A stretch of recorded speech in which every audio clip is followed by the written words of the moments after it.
আসসালামু আলাইকুম প্রিয় দেশবাসী। সম্প্রতি ঘটে যাওয়া কাশ্মীর হামলা, এই হামলার বিভিন্ন নিউজ দেখে আমার পুলওয়ামা হামলার কথা মনে পড়ে গেছে। পুলওয়ামা হামলা যেদিন হয় ওই দিন আমি দিল্লিতে ছিলাম।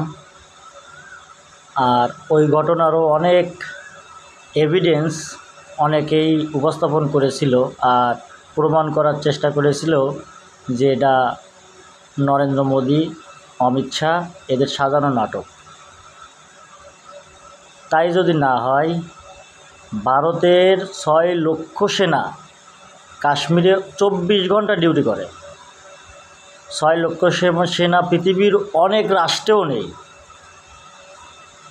এই ৬ লক্ষ সেনা থাকাকালীন বিজেপি সরকার, ভারত সরকারের ইন্টেলিজেন্স, র সেনাবাহিনী অফিসার, আর্মি নেভি অফিসারের ইন্টেলিজেন্স এরা কোথায় ছিল? কীভাবে ৬ লক্ষ সেনা থাকাকালীন এতগুলো আরডিএক্স ওইখানে কি করে পৌঁছলো? কারা প্ল্যানিং করেছিল? যারা এই কাজ ঘটাইছে তারা এখন কোথায় আছে? তাদের উদ্দেশ্য কী ছিল? মোদী সরকার কি কখনো কাউকে এ বিষয়ে কোনো তথ্য শেয়ার করেছে?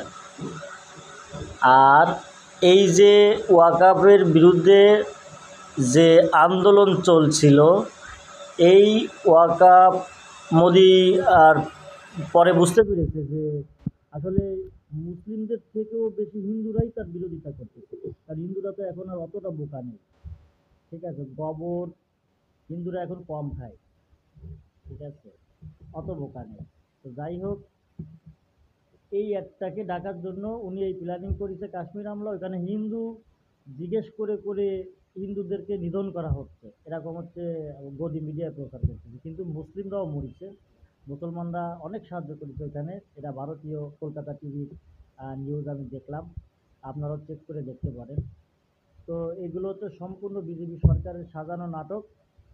আর এর থেকে সবাই, হিন্দু মুসলিম সবাইকে সতর্ক থাকতে হবে। ধন্যবাদ। আসসালামু আলাইকুম।